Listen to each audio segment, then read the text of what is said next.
전도서 3장 15절부터 22절 이렇게 읽었습니다. 전도서를 쭉 보고 있는데요. 전도서 지금까지 우리가 살펴본 전도서의 주제를 본다면요, 이 전도자라고 하는 사람이 누군가 하는 것이 먼저 중요하다 그랬습니다. 전도자는 코헬렛이다. 그래서 사람들을 회집해서 설교하는 사람을 의미한다 그랬습니다. 그러니까 지금 이 전도자가, 그러니까 이제 우리는 도를 전하는 사람이다, 그렇게 표현을 했죠. 그래서 지금 전도자가 도를 전하는데, 이 말씀을 오늘까지 쭉 보다 보면은 도가 아닌 것 같아요, 그렇죠? 허무주의 같고 염세주의 같고, 계속 하는 말씀이 참 더덥다, 허무하다, 그런 이야기들을 계속 하니까 이게 참 이 말씀들을 보면서도 마음이 좀 착잡해지는 그런 감정들을 느끼게 됩니다. 그러나 하나님께서 우리에게 전도서를 주시는 이유는 인생이 허무하기 때문에 뭐 꿈과 소망을 다 잃어버려라, 그런 내용은 아니에요. 오히려 우리는 이 전도서를 보면서 하나님의 뜻과 또 하나님의 또 계획, 그리고 인생을 향한 진정한 의미와 목적, 이런 것들을 굉장히 반어적으로 그렇게 하나님은 우리에게 깨닫게 하시는 것 아닐까 하는 생각이 들어요. 그래서 깊이, 그리고 전체적으로 이 말씀을 계속 보게 되면은 우리가 하나님께서 주시는 귀한 교훈들이 이 안에 담겨 있는 줄로 믿습니다. 뭘 보느냐가 중요해요. 뭘 보느냐가 중요합니다. 우리가 늘 말씀 앞으로 나아가면 말씀이 우리에게 소망과 희망, 또 꿈과 비전을 허락해 주시는 줄로 믿습니다. 그러나 우리가 말씀 외에 다른 것에 집중하고 다른 것을 보면요, 우리 마음이 이 허무주의가 들어올 때가 있어요. 그리고 불평과 원망들이 막 내 안에서 싹틀 때가 있거든요. 예전에 제가 본 영화 중에요, 제 안에 있던 꿈과 희망을 다 잃어버리게 만든 영화가 있습니다. 보신 분 아마 있으실 텐데요. 니마 그 강을 건너지 마오. 혹시 보셨습니까?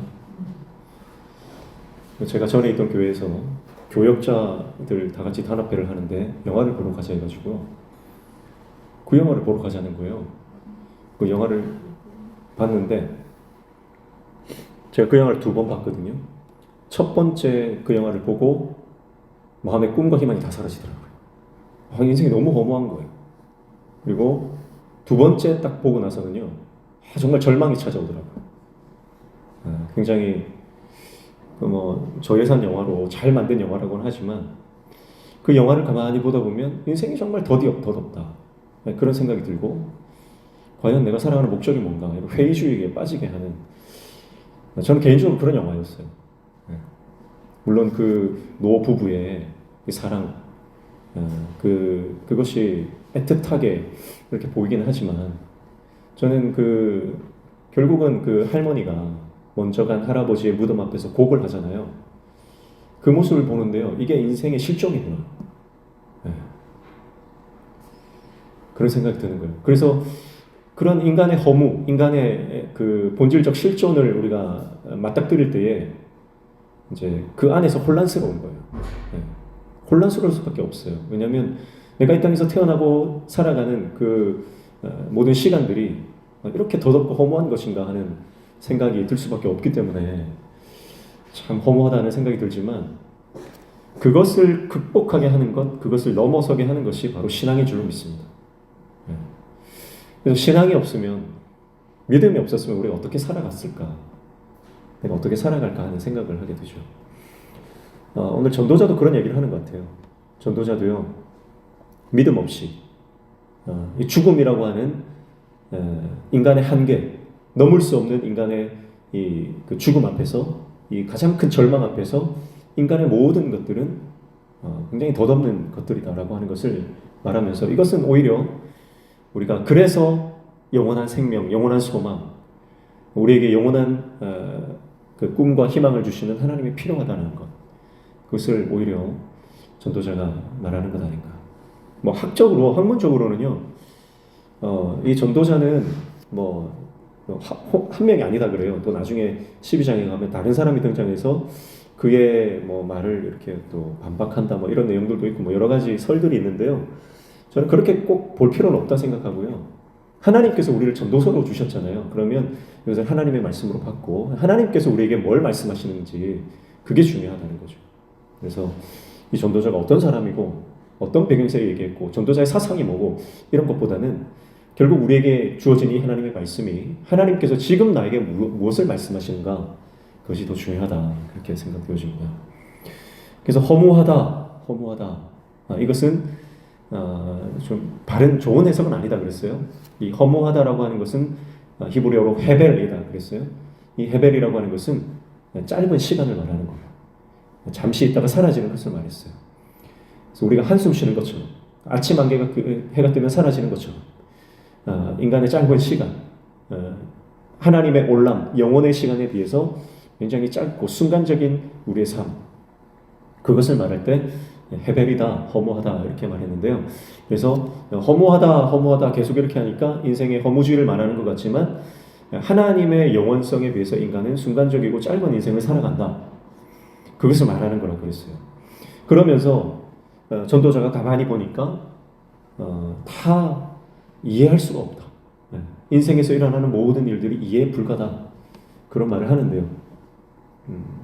이해할 수 없는, 그리고 하나님이 정해놓으신 창조 세계의 법칙, 패턴, 또 루틴이 있는데, 그것은 하나님께서 그 속에 영원을 두셨기 때문에 끊임없이 반복되고 또 영원으로 흘러가는, 그래서 큰 이변이 없는 그런 삶을 살아가고, 그 안에서 인간은, 짧은 인생을 살아가는 사람은 하나님의 뜻을 발견해내든지, 그러면 그 하나님의 큰 그 패턴을 바꿀 수 없는 존재다, 그런 것을 말하고 있습니다. 그래서 이러한 그 죽음이라고 하는 인간의 절망적인 이 테두리 안에서 삶과 죽음은 정말 순간적인 것이고, 그래서 이 안에서 정말 참된 의미와 가치를 찾아낼 수 있는가? 그럴 수 없다는 거예요. 인간의 삶이 정말 의미 있어지고 인간의 헤벨이 극복되어질 수 있는 유일한 길은 바로 하나님의 은혜를 깨닫고 하나님의 영원으로 우리가 이어지는 것입니다. 근데 그 영원한 하나님의 시간 속으로 우리가 연결되어지는 유일한 방법이 뭐예요? 그게 뭡니까? 그것은 우리가 아는 것처럼 바로 예수 그리스도 안에 있는 것입니다. 그래서 이 땅에는요, 다 계속해서 모든 것이 범사의 기한이 있고 정하신 때가 있다. 그래서 하나님이 정하신 때에 따라서 모든 것이 흘러간다. 이변이 없다. 정해진 패턴대로 흘러간다. 그러나 하나님께서 우리 인생 가운데 가장 큰 변혁, 놀라운 이변을 허락하셨어요. 그게 뭡니까? 바로 예수 그리스도, 하나님의 아들이신, 하나님이신 그분이 이 땅에 오셔서 인간의 죄를 대신하여 십자가에서 돌아가신 사건. 이것은 상상할 수도 없고 일어날 수도 없는, 인간이 기대할 수 없었던 놀라운 영적인 이변이 일어나요. 그래서 우리는 죽음을 넘어서고 이 절망을 극복할 수 있는 길이 열렸다. 그래서 예수 그리스도, 하나님의 어린 양, 그분만이 우리의 유일한 소망이시고, 그분 안에 거할 때에 우리는 이 땅에서 살아가는 우리 짧은 인생, 헤벨인 우리 인생이 하나님의 올람, 하나님의 영원으로 이어지게 된다. 그래서 우리 안에 본질적인 인간의 한계성, 인간의 연약성, 우리 인간이 너무 연약한 거예요. 그러나 그 연약함을 하나님 아시고, 자기 백성의 연약함을 아시고 그 백성들을 위해서 그것을 극복할 수 있는 길을 열어주시고 하나님 우리를 만져주시는 겁니다. 우리가 인생을 살아가면서 얼마나 많은 이해할 수 없는 일들이 일어납니까? 도대체 왜 이런 일이 나에게 일어나는지 이해할 수 없고 해석 불가한 그런 사건들이 우리 인생 가운데 너무 많이 일어나는 거예요. 그러나 그것을 해석하게 만들고 그것을 극복하게 만드는 것이 바로 십자가의 복음인 줄로 믿습니다. 그래서 오늘 저와 여러분의 인생 가운데 이 십자가 복음이 우리 안에 확실하게 뿌리내고 이 복음이 깨달아지는 놀라운 하나님 은혜가 있기를 축복합니다. 오늘 말씀 한번 보실까요? 16절에 보시면요. 또 내가 해 아래에서 보건대 재판하는 곳 거기에도 악이 있고 정의를 행하는 곳에도 거기에도 악이 있도다. 그렇게 말합니다. 전도서에는 문법적인 어떤 문학적인 구조적 특징이 있어요. 그게 뭐냐면 자주 병행 구절을 반복한다는 거예요. 평행 구절이 계속 등장해요. 각 절마다 또 어떤 그 문단마다 이렇게 반복되어서 강조하는 거죠. 똑같은 말을 다른 단어나 다른 표현을 써서 반복하는 것은 그것이 강조되고 있다는 거거든요. 우리가 잘 아는 것처럼 그 성경 원문은요 장절이 없어요. 그렇죠? 장절은 후대에 이렇게 우리가 학자들이 이렇게 매긴 거예요. 원래는 장절이 없거든요. 우리가 보기에 편하게 이렇게 장절을 다 매겨 놓은 겁니다. 그러니까 어떤 쭉 이제 다른 단어를 쓰고 다른 표현을 썼다고 해서 그게 다른 내용이다 이렇게 해석하면 좀 곤란한 부분들이 있어요.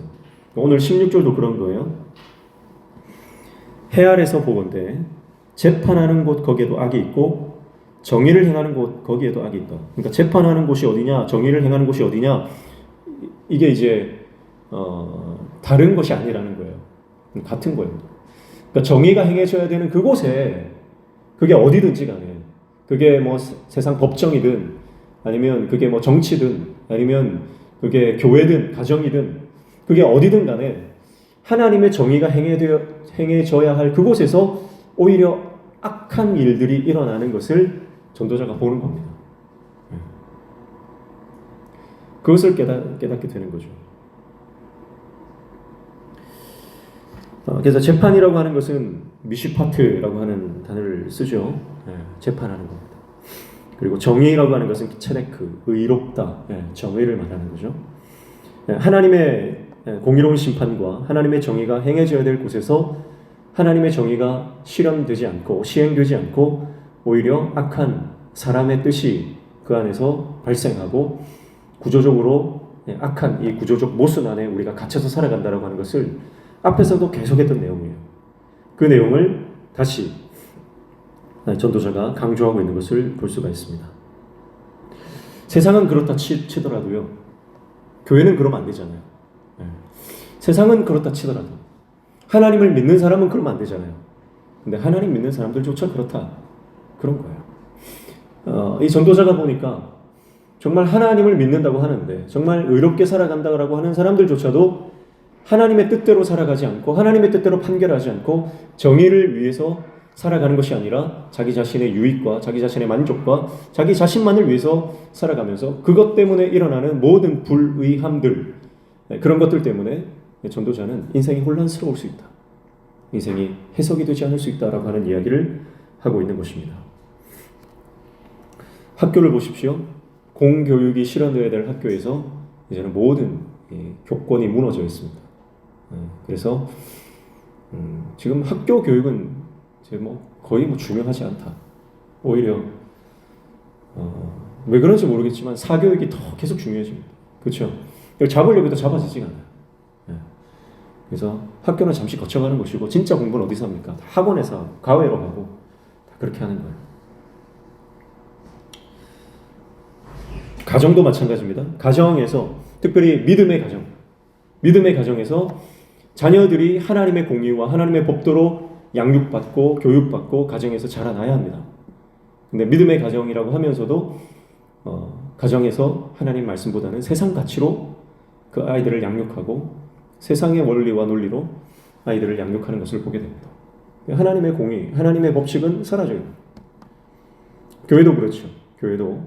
교회는 하나님께서 하나님의 백성들을 구원하셔서 함께 신앙생활하면서 그들이 하나님 나라를 이루어가야 하는데 오히려 교회는 하나님의 나라가 되지 않고 세상과 별반 다를 바 없는, 아니 오히려 세상보다 더 악한 공동체가 되어서 세상 사람들도 하지 않는 악행들을 교회 안에서 너무나 많이 자행하고 있는 것을 보게 됩니다.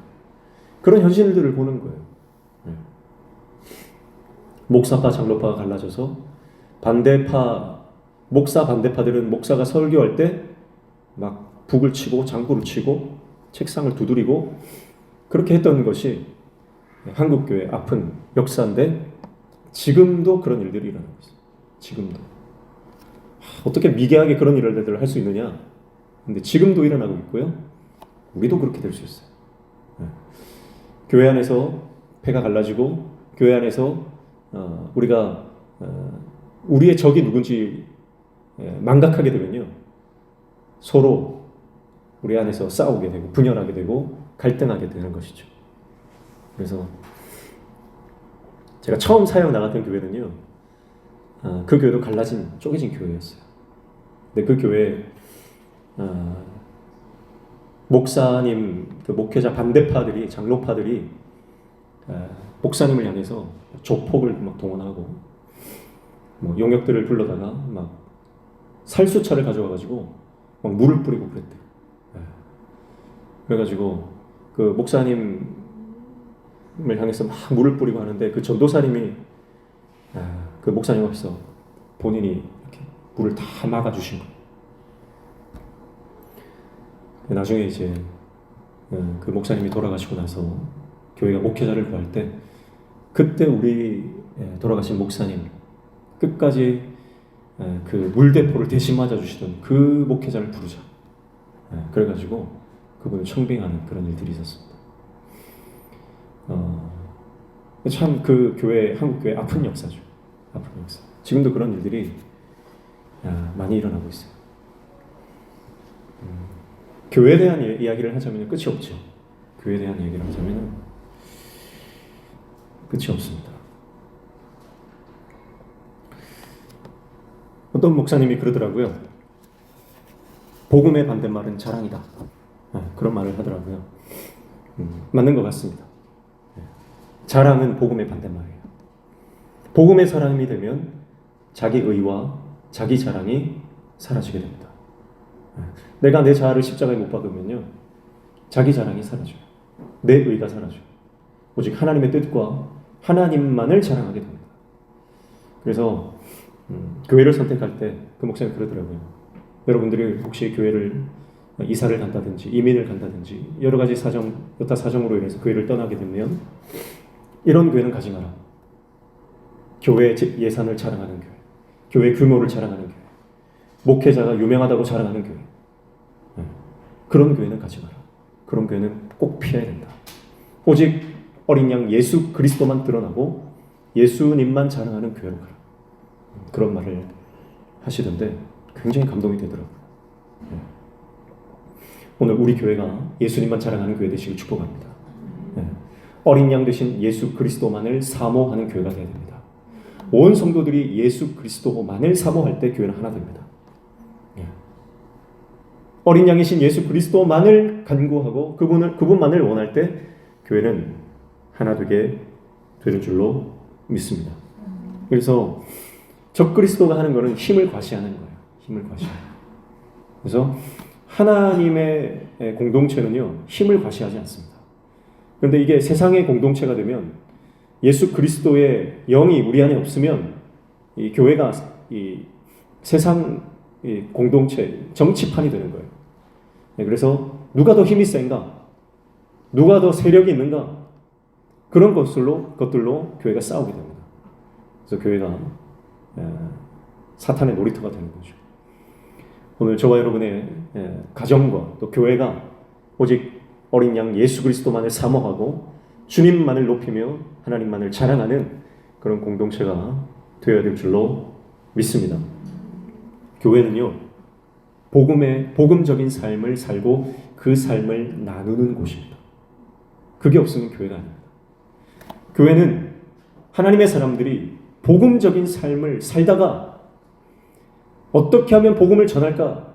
그리고 내 삶을 통해서 이 예수 그리스도가 나타나는 것을 내 삶의 궁극적 사명으로 알고 그렇게 살다가 또 함께 모일 때마다 그 복음적 삶을 나누는 곳, 그래서 그 간증들을 통해서 하나님의 영광 받으시는 곳, 그것이 교회입니다.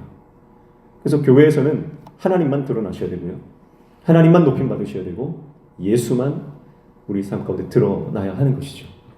목회자가 드러나도 안 됩니다. 사람이 드러나서는 안 됩니다. 오직 하나님만 드러날 때 교회는 교회 되는 거죠. 교회의 종류를 여러 가지로 정의하고 교회가 어떤 곳이냐, 교회가 뭐 어떤 정의를 많이 내리지만요. 교회는 건물이 아니다. 교회는 건물이 아니죠. 그래서 그런데 교회가 건물인 경우가 너무 많다는 거예요. 그래서 그런 교회를요, 고체교회다 그럽니다. 고체교회. 교회를 생각할 때 건물이 떠오르고 건물이 교회인 것처럼 어떤 재정이나 규모나 어떤 유명세 이런 것들이 그 교회의 정체성이 되면 그런 교회를 고체교회라고 해요. 그러나 성경적인 교회는 고체교회가 아니라 액체교회다 그래요. 액체교회다.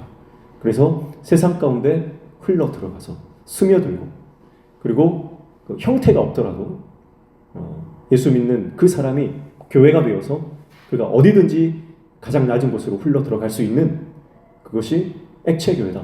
그런 또 개념이 있거든요. 우리가 딱딱한 고체교회가 아니라 액체교회로서의 사명을 감당해야 될 줄로 믿습니다. 거기에서 한 단계 더 나가는 게 기체교회다. 기체교회다. 기체는 눈에 보이지도 않아요. 그렇죠? 눈에 보이지도 않습니다. 그래서 정말 소리 소문 없이 나는 죽고 예수로 사는 그래서 세상을 변화시키고 세상 곳곳에 어디든지 스며들어갈 수 있는 그것이 기체교회다 그래요. 그래서 전도자가 볼 때 많은 교회가 있지만 정말 하나님이 기뻐하시는 교회는 어디 있는가? 인생을 보니까 그런 그 정의가 실현되어야 될 곳에 정의가 실현되지 않고 오히려 악이 시행되고 있다라고 하는 것을 말하고 있는 거죠. 오늘 저와 여러분의 가정과 교회가 그렇게 하나님께서 기뻐하시는 교회로 가정으로 회복되어지는 은혜가 있기를 축복합니다. 하나님이 우리를 이 땅에 보내신 이유는 우리가 하나님의 뜻대로 하나님의 정의를 이 땅 가운데 실행하며 살아가기를 우리에게 원하시는 줄로 믿습니다. 17절 말씀해 보시면 내가 내 마음속에 이르기를 의인과 악인을 하나님이 심판하시리니 이는 모든 소망하는 일과 모든 행사에 때가 있음이라 하였으며 그렇게 말씀하죠. 자, 모든 소망하는 일, 이 모든 소망하는 일은 3장 1절에 이 말씀과 똑같은 단어를 쓰고 있어요. 그래서 콜 헤페츠라고 하는 히브리어를 쓰는데요.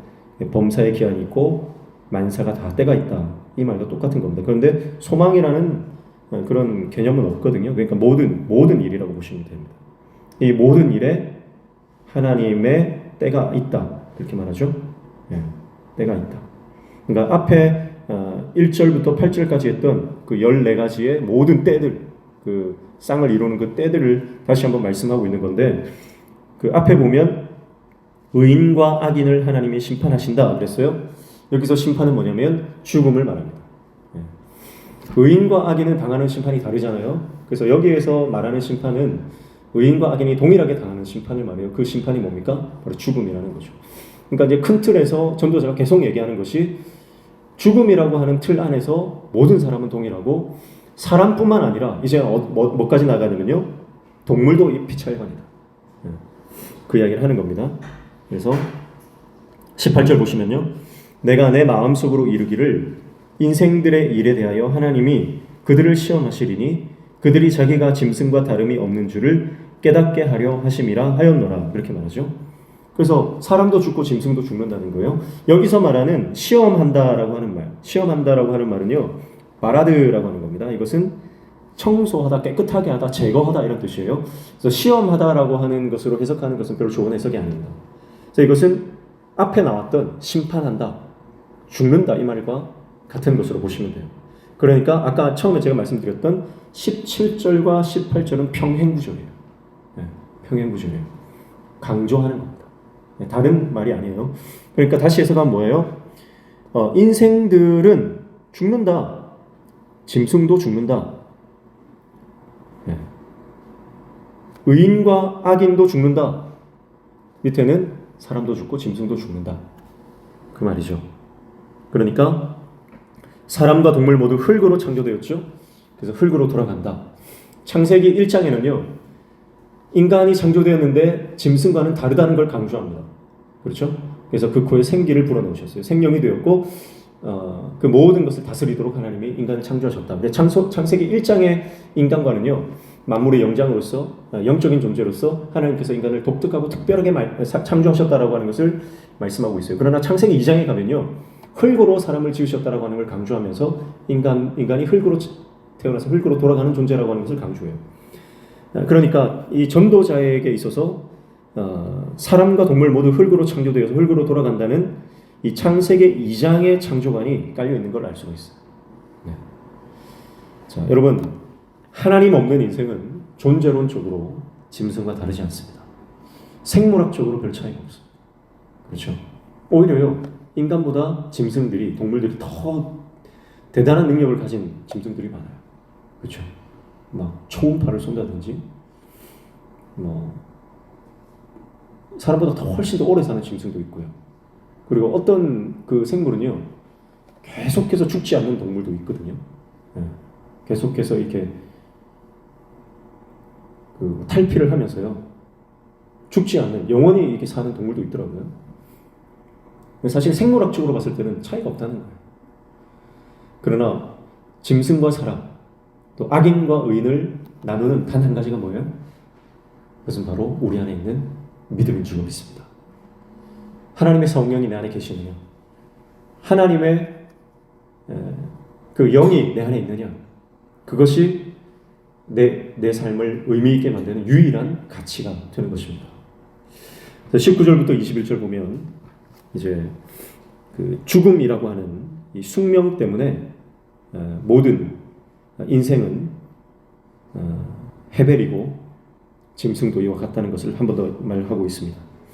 19절 보시면 인생이 당하는 일을 짐승도 당하나니 그들이 당하는 일이 일반이라 다 동일한 호흡이 있어서 짐승이 죽음같이 사람도 죽으니 사람이 짐승보다 뛰어남이 없음은 모든 것이 헛되미로다. 다 흙으로 말미암았으므로 다 흙으로 돌아가나니 다 한 곳으로 가거니와 인생들의 혼은 위로 올라가고 짐승의 혼은 아래로 곧 땅으로 내려가는 줄 누가 알랴. 이렇게 말하죠. 자, 혼은 영혼을 말하죠. 영을 말하죠. 자, 누가 알랴. 모른다는 거예요. 인생이 그러니까 다 죽어서 어디로 가는지 그것을 모른다. 불가지론이에요. 그러니까 그것을 아는 인생 외에는 사실은 다 동일하다. 그런 말을 하고 있는 것이죠. 22절에 보니까 그러므로 나는 사람이 자기 일에 즐거워하는 것보다 더 나은 것이 없음을 보았나니 이는 그것이 그의 몫이기 때문이라. 뒤에 일어날 일이 무엇인지를 보게 하려고 그를 도로 데리고 올 자가 누구이랴. 그렇게 말하고 있습니다. 자, 앞에 말했던 것을 다시 반복하는 거예요. 그래서 12절에 보시면 사람들이 사는 동안에 기뻐하며 선을 행하는 것보다 더 나은 것이 없는 줄을 내가 알았다. 13절에도 사람마다 먹고 마시는 것과 수고함으로 낙을 누리는 그것이 하나님의 선물인 줄 또한 알았다. 네, 그 말씀이 22절에도 동일하게 반복되는 것을 볼 수가 있습니다. 주어진 자기의 목, 매일 하나님 주시는 그 작은 은혜들, 그리고 주님과 동행하는 그 삶, 그것 외에 하나님이 주시는 은혜 외에는 사람에게 더 큰 기쁨이 없다. 이렇게 말을 하고 있는 것이죠.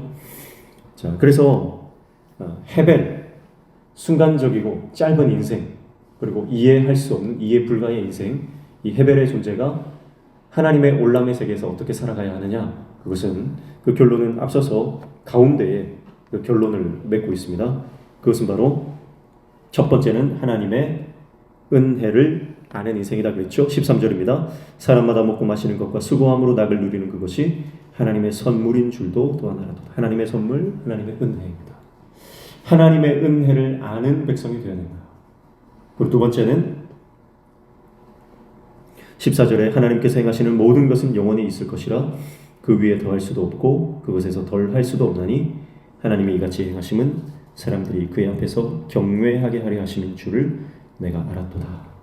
그래서 결국 하나님께서는 이 모든 사건들과 모든 때를 통해서 하나님 백성이 하나님의 은혜를 아는 백성이 되기를 원하시고 하나님을 경외하는 겸손한 하나님의 종이 되기를 원하신다. 그렇게 말씀하고 있는 것입니다. 사랑하는 성도 여러분, 우리 인생이 이 하나님의 은혜를 모르면 무의미하고 덧없는 인생이 됩니다. 허무한 인생이 됩니다. 하나님을 경외하지 않는 삶을 살아가는 인생은 아무리 세상적으로 많이 누리고 높아진다 할지라도 그 인생은 하나님이 배제된 인생은 결국 허무한 인생, 순간적인 아침 안개와 같은 인생에 불과하다라고 하는 것을 우리는 전도서를 통해서 깨닫게 되는 것이죠. 어떤 것이 하나님 뜻인지 우리는 잘 모릅니다. 그러나 우리가 하나님의 말씀 앞에 머무르면 하나님은 반드시 우리에게 하나님의 뜻을 깨닫게 해주실 줄 믿습니다. 그 말씀 깨닫는 게 그게 제일 큰 복이고요. 그 말씀 깨닫는 것이 그게 기도 응답이에요. 그게 기도 응답입니다. 저는 아직까지 다니엘서의 여운에 좀 머물러 있는 것 같습니다. 다니엘서에서 깨닫게 하셨던 그 하나님의 말씀들이 아직 제 마음에 강력하게 남아 있는데요. 오늘 제가 이 전도서 말씀을 이렇게 설교를 준비하면서 떠올랐던 게 그거예요. 정말 이 전도자가 말하는 것처럼 우리가 이해할 수 없는 하나님의 이 영원한 세계에서 정말 이해 불가한 사건들을 통해서 인간의 한계와 연약함 때문에 그 하나님의 뜻을 깨닫지 못하고 인생이 허무함으로 그렇게 귀결되어질 수밖에 없는 인생을 강조하면서 그러나 하나님께서 말씀하시는 것을 우리가 깨닫는 순간 인생의 그 허무가 극복된다라고 하는 것. 그래서 하나님 그 다니엘 10장에 보면 다니엘이 그 고통 가운데 기도를 하지 않습니까? 금식 기도를 세일회를 하는데요. 기도하는 그 즈음에 기도를 시작할 때 이미 응답됐잖아요. 그런데 바사의 군주가 그 천사가 다니엘에게 오는 것을 막아버리잖아요. 그래서 21일 만에 도착을 하는 거잖아요. 그래서 사단의 가장 우리 인간들에게 주는 가장 큰 시련은 그거 같아요. 하나님의 뜻이 우리 가운데 깨달아지지 못하도록, 하나님의 말씀이 우리 심령에 깨달아지지 못하도록, 그래서 그 하나님의 말씀이 우리에게 오는 것이 응답인데 그 응답을 받지 못하도록 하는 것이 가장 사단의 가장 큰 전략이고요. 그 사단이 가장 그 힘쓰는 부분이다. 그렇게 볼 수가 있습니다. 여러분, 기도 응답이 뭡니까? 기도 응답은요, 고통이 사라지는 게 아닙니다. 기도의 응답은 내가 간절히 원하던 그것이 이루어지는 게 기도 응답이 아니고요. 기도의 응답은 하나님이 말씀해 주신 겁니다. 하나님이 말씀해 주신 것. 그 하나님의 뜻이 깨달아지는 것, 그게 진짜 기도 응답이죠. 응답은 하나님이 주시는 겁니다. 그래서 우리가 하나님의 말씀을 들을 때에 우리 안에 놀라운 하나님의 생각과 내 생각이 일치되는 역사가 일어나게 되는 것이죠. 그래서 오늘 전도서를 통해서 우리는 내 안에 있는 하나님의 뜻 안에 나를 철저히 낮추고 겸손히 하나님의 은혜를 알고 그리고 하나님을 경외하는 겸손한 하나님의 종이 되기를 말씀하고 있습니다. 열왕기하 18장에 보면요, 히스기야가 이제 왕이 되죠. 그는 25살입니까? 젊은 나이에 왕이 되어서 왕이 되자마자 한 일이 뭐냐면 모든 우상을 척결하는 일이었어요. 종교 개혁을 단행합니다. 그래서 모든 여러 산당들을 제거하고요, 주상을 깨뜨리고 아세라 목상을 찍어버렸습니다. 그래서 하나님 보시기에 선한 일을 했어요. 그런데 이 히스기야가 모든 우상들을 척결할 때 의외의 물건이 하나 더 있어요. 그게 뭔지 아세요? 그게 바로 이스라엘 백성들이 하나님께서 불뱀을 보내셔가지고요, 그 불뱀에 물려서 다 죽게 되었을 때에 모세에게 놋뱀을 만들어서 세우라고 하는 거예요. 그 놋뱀을 보니까 사람들이 다 살아나게 됐죠.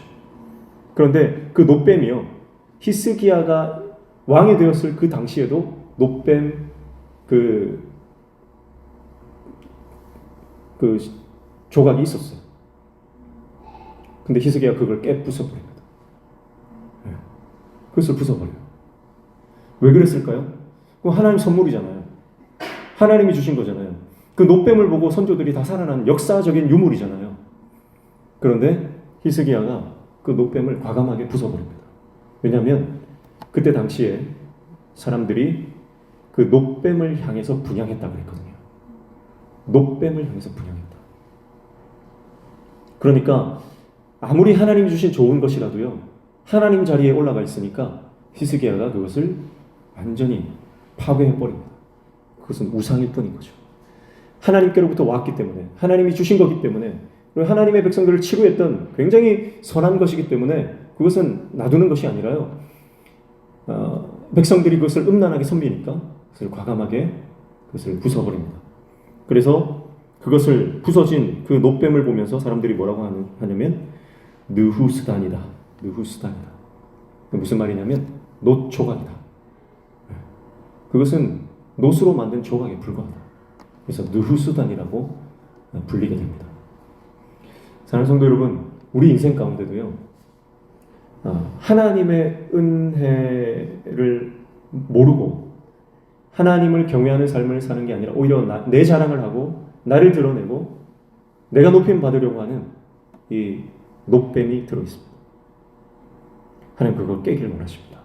근데 정말 이 교묘해서요, 뭐 아세라 목상, 뭐 여러 신상들 이런 거는요 딱 보이는 거잖아요. 그래서 쉽게 우리가 포기할 수 있습니다. 그런데요, 애매한 것들이 있어요. 굉장히 애매한 것들이 있어요. 놋뱀 같은 것들이 있어요. 근데 그것들이 우상이 되어서 하나님과 나를 가로막고 있는 그 장애가 될 때가 많이 있어요. 자식이 그럴 수 있습니다. 내 건강이 그럴 수 있습니다. 내 체면이 그런 경우가 많아요. 목회자로서 체면이 있는데, 목회자로서 가오가 있는데, 내가 장로로, 내가 권사로, 내가 그래도 한평생 이 교회를 섬기면서 내가 체면이 있고 채통이 있는데 어떻게 내가 그런 걸 할 수 있나? 그런 것들이 우상이 된 경우들이 많습니다. 그런 것들은요, 전통적인 것, 그 오래된 것들, 그리고 선하다고 여겨지는 것들인 경우에는요, 그게 우상인지 잘 깨닫지 못하는 경우가 굉장히 많아요. 어떤 교회는요, 찬양대, 성가대를 젊은 교회들, 또 개혁적인 교회들, 진보적인 교회들, 서울에 있는 그런 여러 교회들은요, 찬양대를 막 없애버립니다. 왜냐하면 교회에 사역들이 많은데 찬양대 때문에 연습도 해야 되고, 하기 전에도 연습해야 되고, 하고 나서도 연습해야 되고 하니까 시간을 다 뺏겨버리는 거예요. 그러니까 영혼을 챙길, 전도할 시간도 없고, 누구 한 명 챙겨와도 돌봐줄 사람도 없고, 그냥 새가족부에 그냥 맡겨버리고 자기가 거기에 뛰어들지 못하는 거죠. 이게 폐단이다, 병폐다. 그래가지고 찬양대를 없애는 교회들이 제법 많이 생겨났죠. 근데 찬양대를 없애려고 하다가 쫓겨난 목사님들도 더러 있습니다. 만약에 제가 내년에 이제 정책 당회를 거치면서 내년에는 찬양대를 없애겠습니다 그러면 교회가 완전히 분란이 일어나겠죠. 예를 드는 겁니다. 찬양대가 나쁘다는 얘기가 아니에요. 찬양대는 좋은 겁니다. 저는 찬양대를 너무 좋아합니다. 걱정 안 하셔도 됩니다. 좀 걱정하시는 분들인 것 같은데 저는 찬양대를 유지할 겁니다.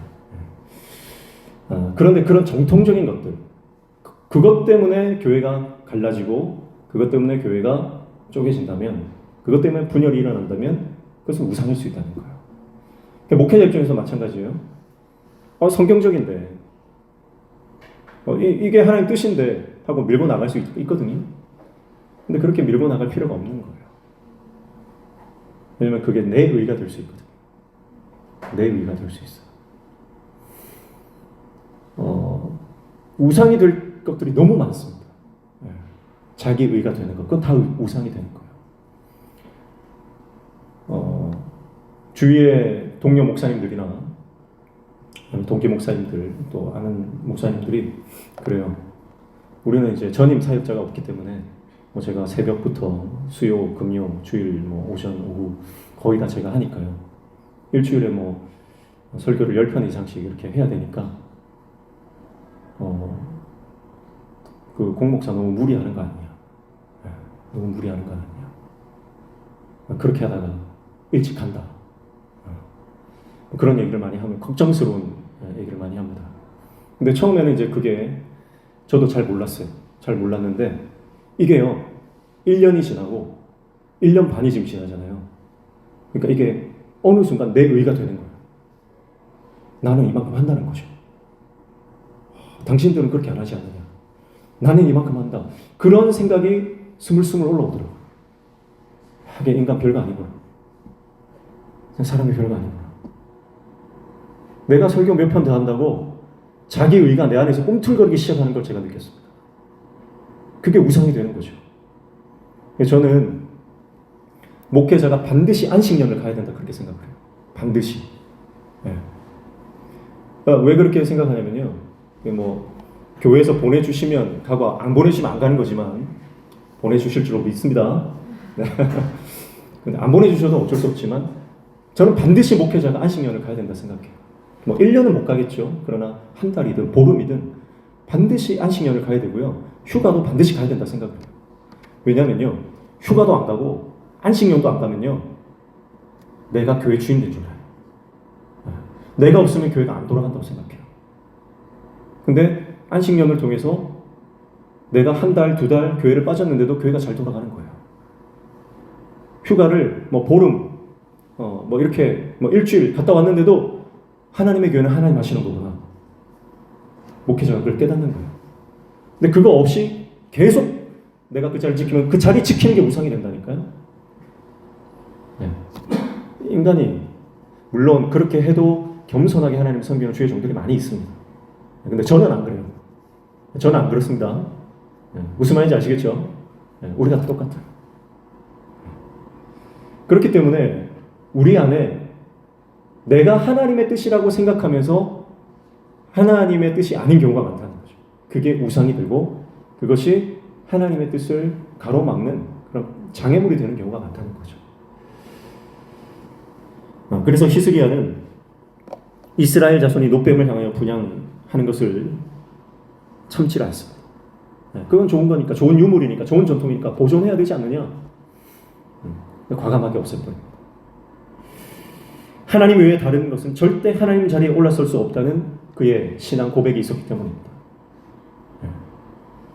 사랑하는 성도 여러분, 오늘 저와 여러분도 하나님 은혜 외에는 내가 살 길이 없습니다. 하나님을 경외하는 것 외에는 내가 자랑할 것이 없습니다. 하나님 신앙, 그것 외에는 하나님의 그 자리를 대신할 것이 그 어느 것도 없습니다라고 하는 믿음의 고백을 할 수 있는 저와 여러분 되시기를 축복합니다. 그래서 그게 이제 우리 삶 가운데 하나님께서 깨닫게 해주실 때 어떤 일이 일어나냐면요. 바로 에하드의 은혜가 일어납니다. 에하드.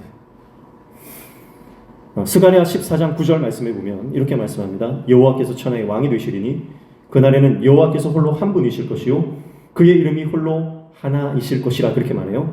여기서 홀로 한 분, 홀로 하나라고 하는 이 단어, 하나라고 하는 단어가 바로 에하드라고 하는 단어예요. 에하드. 이 히브리어 에하드는요, 우리가 유일하다, 하나다 이렇게 보통 해석은 하지만 이 에하드라고 하는 단어는 우리가 생각하는 하나, 숫자 1 이런 의미보다는 더 심오하고 깊은 의미를 담고 있습니다. 그것은 바로 전혀 다른 것들이 완전하게 연합하여 하나가 된다는 것을 뜻하고 있어요.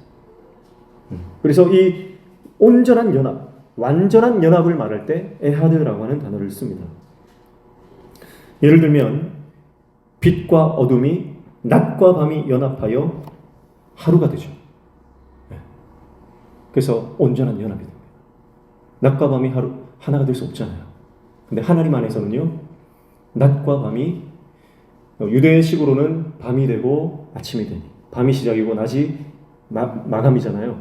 그래서 우리가 주일날 살펴봤지만 저녁에는 메추라기로 먹이시고 낮에는 만나로 먹이시고 하나님의 구원으로 시작해서 하나님의 영광으로 마친 그게 하나가 되는 거예요. 하나님의 에하드.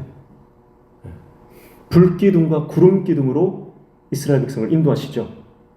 불은 불이고요. 구름기둥은 구름이 뭐로 이루어져 있습니까?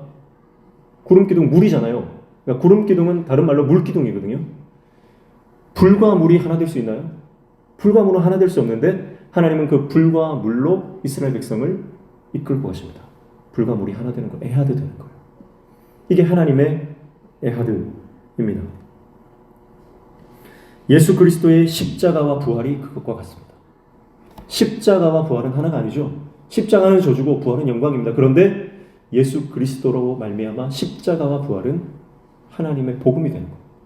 에하드 되는 거예요.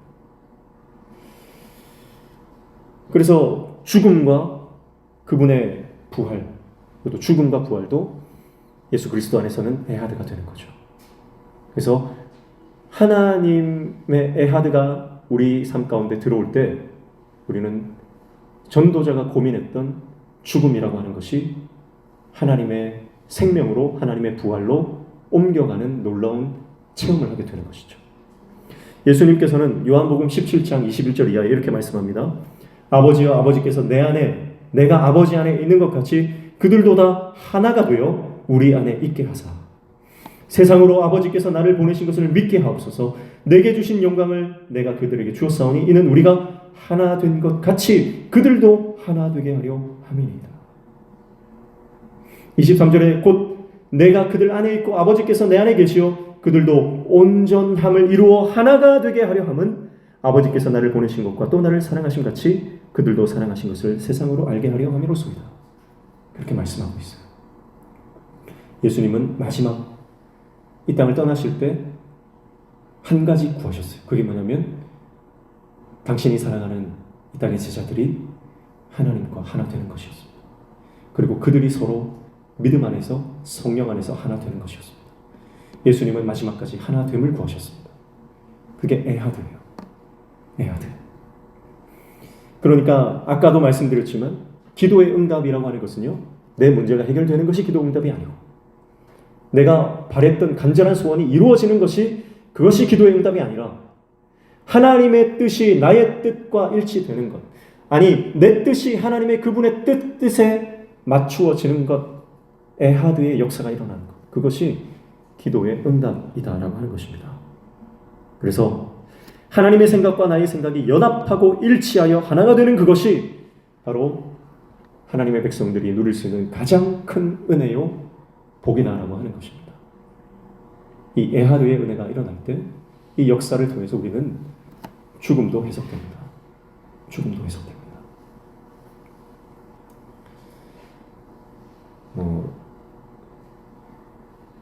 우리 김태자 집사님 따님 소식을 다 들으셨겠지만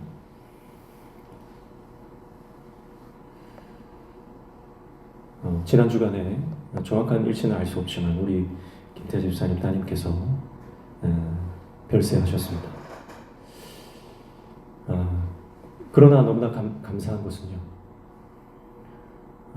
이분이 이제 과로사로 이렇게 돌아가신 것으로 지금 추정이 되고 있는데, 김태자 집사님이 목요일 오전에 우리 묵상학교 그 연세에 목요일 아침마다 묵상학교 오셔가지고요 같이 묵상을 나누는데 얼마나 묵상을 잘 하시는지 몰라요. 얼마나 잘 하시는지. 우리가 묵상학교를 하면서 마지막에 숙제 검사를 할 때 우리 집사님은 항상 매뉴얼들을 성경을 읽고 하나님은 어떤 분이십니까? 내가 깨달은 부분은 어떤 부분입니까? 적용은 어떻게 해야 됩니까? 항상 깨알처럼 적어 오셔가지고요 그렇게 묵상을 하시는 분이에요. 참 대단하시다. 참 그런 생각이 듭니다. 한 달쯤 전에 집사님이 그런 고백을 하셨거든요.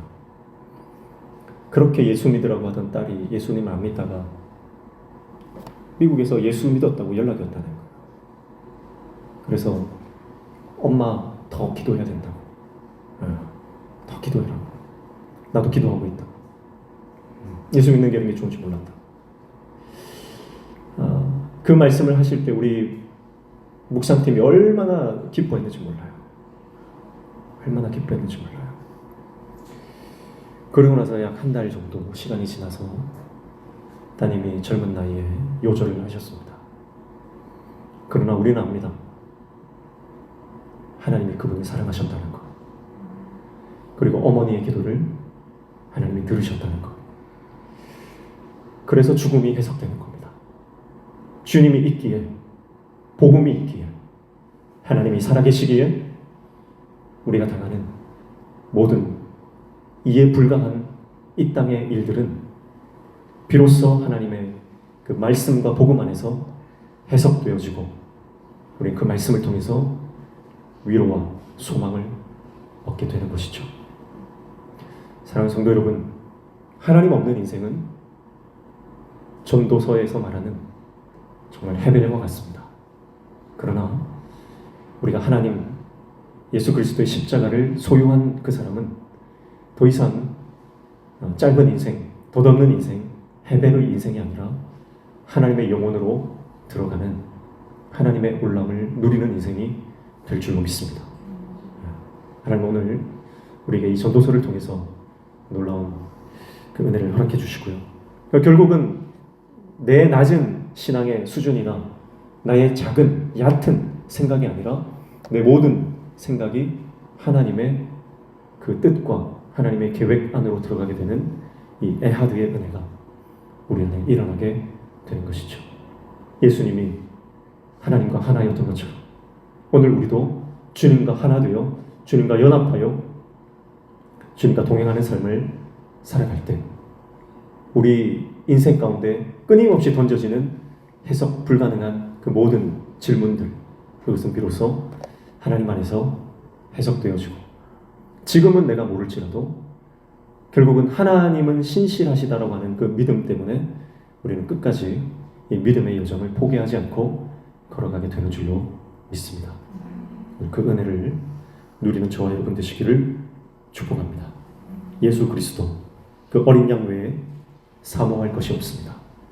저와 여러분이 그리고 온 교회가 어린 양 되신 예수님만을 사모하고 주님만을 바라보며 주님만을 따라가는 하나님의 종들 다 되시기를 예수 그리스도 이름으로 축복합니다. 함께 찬양하겠습니다.